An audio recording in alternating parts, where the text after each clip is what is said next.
នឹករឿងអាភ័ព្វឈឺចាប់ពេញប្រាណព្រោះតែម្ដាយក៏យ៉ា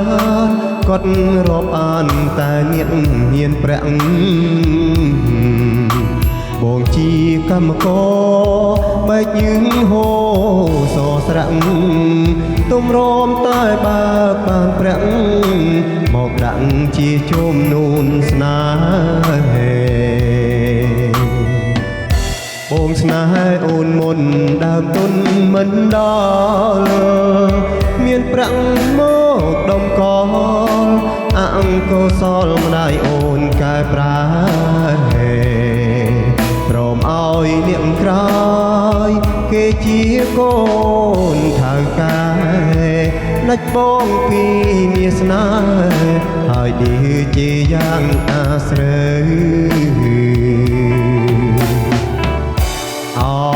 នាងក្រតូចទៀបដូចខ្ញុំការដែលខំដាំកម្មមកផ្ដាច់យកទៅពេលដែលរថយន្តចេញពីអូជ្រៅមកឃើញស្រងពីលពើនៅក្នុងរោងការគូថ្មីអក្រានីស្រីសេរីសោភនប្រាំតាមនាងរត់ពន្ធ